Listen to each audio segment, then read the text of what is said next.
Shabbat Shalom, friends.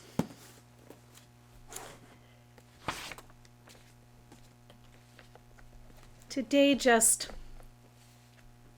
something on the slightly lighter side. It is 2 years since I had the indescribable blessing of alighting on a regular version of the quilting circle or the meeting by the water's edge to do laundry with the local women, when I found, very much by accident and grace, a Friday Challah circle.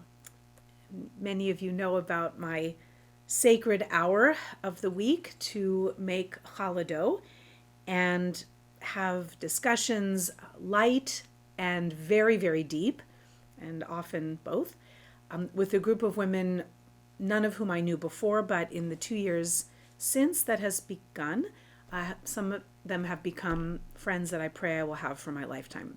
So we never know where we might find a new circle. But when I met them, it was this Shabbat, 2 years ago, toward the beginning of this indescribable chapter in our human history. And they were making a particular kind of challah. And I thought, well, if this is going to be the expectation, I may be in trouble. Turned out that this was a rare occurrence, that once a year, there is a kind of challah that we are bidden to make.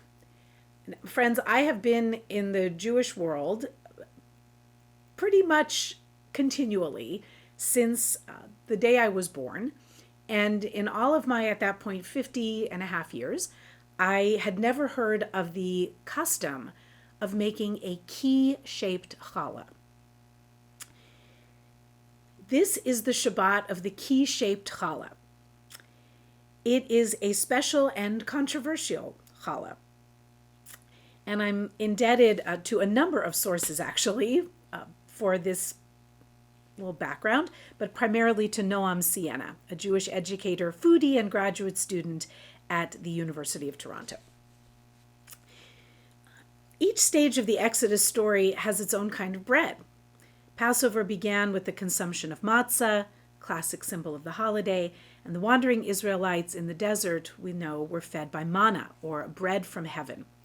Once they entered the land of Israel, Passover marked the beginning of the barley harvest, where we are now.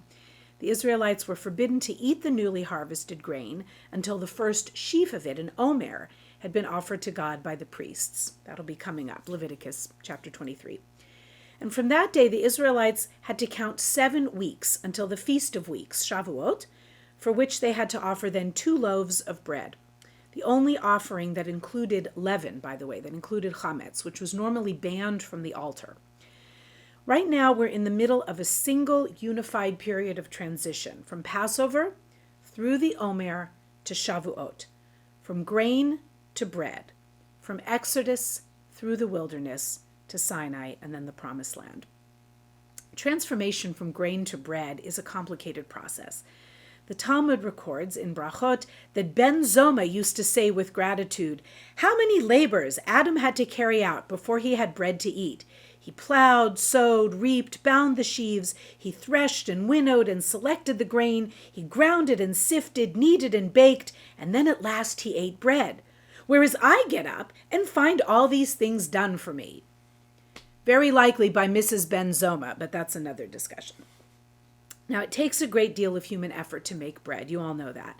When we say our blessing over bread, Hamotzi lechem min haaretz, we're actually misquoting Psalms 104, where it says that God makes grass grow for beasts and grain for the work of people to bring forth bread from the earth. It's not ready-made bread. But when we put the blessing together, we acknowledge that God may make the wheat grow, but people are actually the ones responsible for turning it into bread. The grain to bread process becomes the quintessential symbol for the rabbis of what it means to be in active partnership with God. In the Midrashic parable in Seder Eliyahu Zuta, we read that a king had 2 servants and gave each of them a basket of wheat. One servant made flour from the wheat, sifted it, ground it, kneaded it, baked it, and set the bread on the table. The other did not do a thing. He didn't wish to alter the gift from the king. When the king returned, he praised the first servant for making such a beautiful and intelligent use of his gift, but he chastised the second roundly for doing nothing with it. And so too the Midrash concludes, when the Holy Blessed One gave the Torah to Israel, it was given as wheat from which human beings were to make bread. You cannot just receive the gift of Torah and just look at it. We're supposed to work with it to make it palatable and consumable for our time. As we move towards Sinai and receiving the Torah, we're encouraged to take up our end of the bargain. It's a model of human-divine partnership, revelation as conversation, a bottom-up initiative. God gives us the Torah, we choose to accept it and to continue working with it, chewing over it, making it digestible. Bread represents our commitment to the productive use of our gifts, the responsibility to improve the world we were given. And so we come to this special custom for this Shabbat, the first making of Challah after Passover.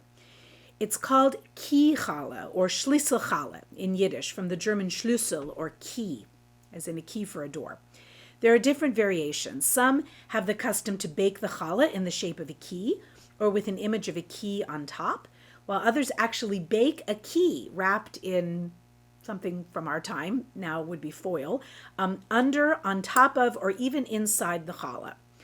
One of the earliest descriptions comes from Abraham Joshua Heschel's great-great-grandfather, similarly named Avraham Yehoshua Heschel, an important Hasidic rabbi from the late 1700s. He was known as the Apta Rebbe. In his book, Ohev Yisrael, he adds a little comment. He says, regarding Parshat Shmini actually, on the Shabbat after Passover, there is an old custom to imprint the chalot with keys and make the shape of a key on the challah. Why? He said, we need to look to the book of Joshua. There, the Israelites have crossed the Jordan River and arrived at the moment we've been waiting for, the completion of the long process that began long ago with the Exodus. At Sinai, the Israelites were still in the wilderness. When the Torah ends, they're still in the wilderness. They don't actually enter the land of Israel, of course, until the book of Joshua. And when they do, the book of Joshua chapter 5, verse 10 says, they celebrated Passover on the evening of the 14th day of the month in the plains of Jericho. We've come 40 years to the fulfillment of the process of liberation. And then they ate from the produce of the land on the morning after Passover, and the manna ceased on the next day. After they had eaten of the produce of the land, there was no more manna for the children of Israel. That year they ate the produce of the land of Canaan. That's verse 11 and 12. So once they enter the land, the manna stops falling, and they have to make their own food. We're moving from passivity and reliance on God totally toward productivity and involvement in our own liberation. The Apta Rebbe says they now needed Parnassa. Parnassa is a word that just appeared in the beautiful Birkat HaChodesh, the blessing for the new month. We ask for Parnassa. What is Parnassa? Generally translated as the means to make a living, financially speaking. But Parnassa for the rabbis was the concept of being self-sufficient. Every person has the ability to be a contributing member of a community.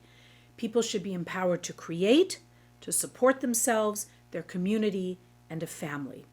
Parnassa is about taking wheat and making bread.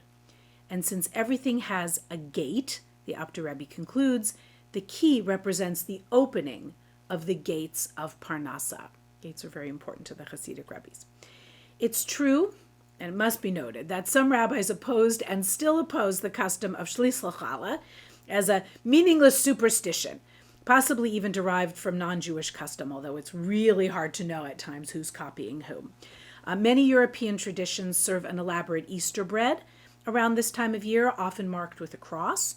And I know there are other traditions where a little baby, like a toy baby, is baked into bread, and other traditions, I think so in the Mardi Gras tradition and others, where pastries have prizes inside. You be careful how you bite down on things. But anyway, it's not totally unique by any means that sometimes there are prizes hidden in baked goods. Others really decry the practice of hoping kind of for an omen, like making a physical omen or a segula, a sign, to try to open the gates of Parnassa, like as if magically creating a challah in the shape of a key is going to help rain down good and blessing on us. But a lot of people apparently do this key challah tradition, and I had never heard of it until 2 years ago. Maybe Shlisel Challah is teaching us that the movement from manna to bread, from Egypt to Israel, from Passover to Shavuot, it's all linked through the commitment to human activity. I had never made a Shlisel Challah until, as they say, 2 years ago, and I didn't do it then, as I was brand new to the Challah circle, and I wasn't about to go out on that limb to try to do something crazy with the shape of a challah, particularly since until 2 years ago, I had not made challah from scratch till I was since I was in day camp at the Jewish Community Center when I was 11. So I needed to work up to it.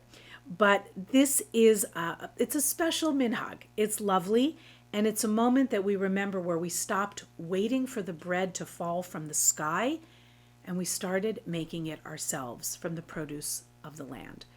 Maybe it's a way when we make this Shlisel Challah that we remember that maybe the key actually is in our own hands, and that we should endeavor as best we can to turn it together.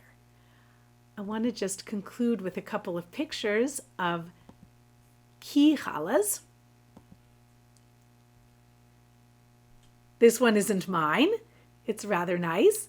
They're to look like an old-fashioned key, although everything I read about it said, don't worry so much about the shape. It's not so easy to bend challah into a key shape unless you're really skilled. So here's one version. And some of these were published, so people didn't mind. They just put out their key-shaped challahs for everyone to see. Here's another one. So a much heartier one, as it were. And I like the little bits of Parnassa, the little coins up at the top, kind of hoping to bring down blessings of sustenance. Here's a really fancy one, a flat bread. It looks like there are tomatoes and I'm not sure if those are other herbs or flavors baked in. That's a super fancy one. I do like that one. These are my dear friend Lynn Green, who is a professional pastry chef. She's in our challah group. These are her Pretzel Key Challahs. And just to jump on the bandwagon, you all recognize now my challah board and table. This is my version of a key challah. No matter what I do, it always looks to me on the side like a little creature or a little animal of some kind. So I did it with a cinnamon sugar top, just to give the idea of bronzing. It tastes much better, I think, that it looks, but it's a lot of fun to do and something to think about. So Beverly, maybe down the road we can challenge ourselves to bake Shlisel Challah. And my friends, may the gates of Parnassa and blessing open for all of us and rain down goodness and blessing as we go forward through this period of the Omer. Shabbat Shalom.